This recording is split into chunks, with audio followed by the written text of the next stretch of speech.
raise your hand if you're sick and tired of scams. Now, wave that hand if you wish they would just poof tomorrow. Okay, now that I made you make a fool of yourself, or maybe that was just me, let's go into detective mode and look into the 7 clues to look at to spot a scam. Let's go.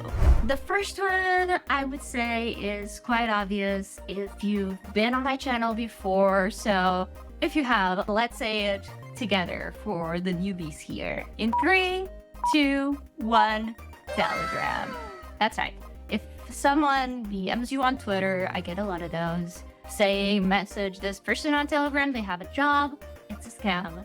If you see a job post on Upwork with a Telegram link, it's a scam. If they message you after you apply to the job, it's a scam. And I have a video that teaches you how you can report that. So hopefully you can get your connects back, because it's never fun to waste our connects in a scam. But yeah, anywhere you see a Telegram link promoting a job, run. That's the gist of it. Now, clue number 2, I always do this, but that's 4. Clue number 2 is a lack of or bad customization.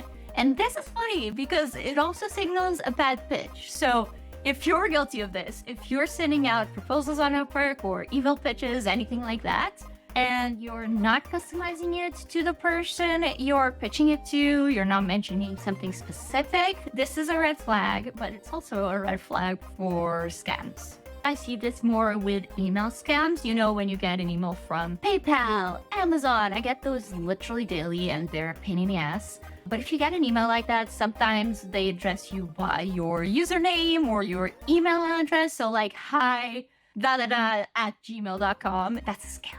Now, clue number 3 is if you look at the sender's email, and I'll put some b-roll here so you can see what I mean. But if you click to see their email and it's not at PayPal.com, Amazon.com, anything like that, it's a scam. I'm sorry. And I know they can spoof the email, so it can come from the legit email. So don't just assume that it's legit if the email is correct. But if it's wrong, it's a scam. Another thing that you want to look out for, number 4, is urgency. And this is because they want you to think quick, not smart. They want you to not have time to Google whatever it is that you're suspicious about. They don't want you to have time to think, oh, this sounds sketchy, maybe it's a scam, maybe nothing like that. They want you to make a quick decision. Usually if it's a job scam or a freelancing scam, they will start the interview process right away and they will accept you right away. That usually doesn't happen that fast. I wish. Recently, my dad actually got scammed in a booking scam. And in that case, the urgency was like, if you don't pay us this amount to confirm your booking today, like in the next 12 hours or something crazy like that, your reservation will be canceled. And then you're like in a rush, you gotta do that because you don't want to lose out on the job or on the booking or whatever it is. So you make rash decisions, and those are not usually a good idea. It's usually not that urgent. If you're a little sketched out, you can type it into Google and hopefully you can find the answer to it. The best feeling ever is like, I was almost scammed, but then I Googled it and your video showed up and I wasn't scammed anymore. So Google is your best friend, and do not fall into the urgency trap. Now, clue number 5 is the word kindly. Oh God, anytime you see someone say, kindly fill out this form, or kindly send us your name or your details or whatever. I don't know if I have seen someone ask kindly anything if it's not a scam.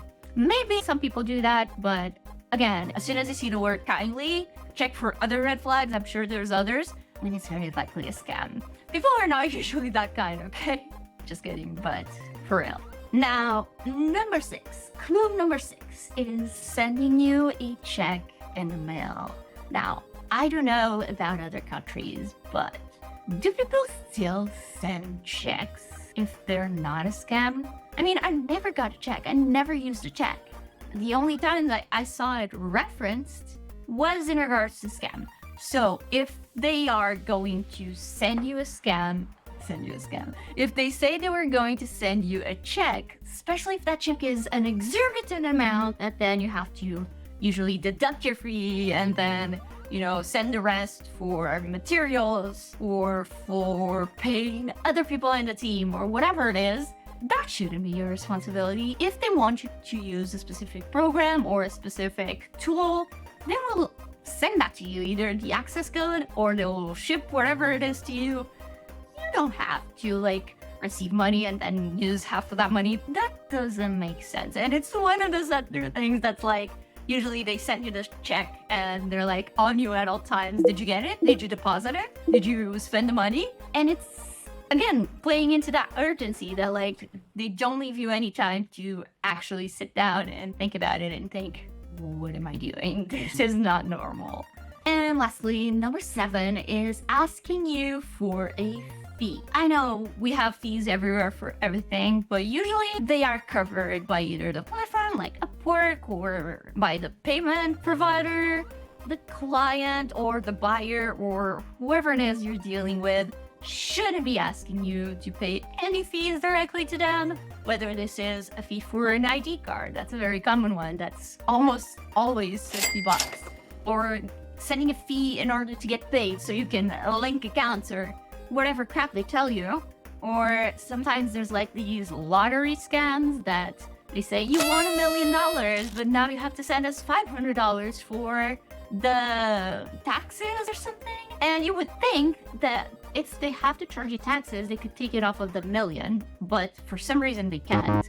And that reason is that it's a scam. But yeah, if people are not aware of this type of scam, it's oh, I just won $1 million. Of course I can spare $500. Yeah, don't do that. It's not real money. But the money you pay is real, unfortunately. And another one is when you're selling something online, you have to pay for a transportation fee. They're going to pick it up at your home, like a shipping company of sorts. Say no to fees. Not the website fees and not the legal taxes of your country, but say no to fees that are asked of you by someone you're dealing with, an individual. I don't know. And by the way, if you see any of these scams out in the wild, make sure you report them, whether it's a Facebook post, an Instagram post, Instagram DM, Twitter DM, or XDM, I guess, or whether it's a job on Upwork. And please share this video with your freelancer friends and non-freelancer friends, because scams span everything. So yeah, just spread the message. Have a great day and don't get scammed.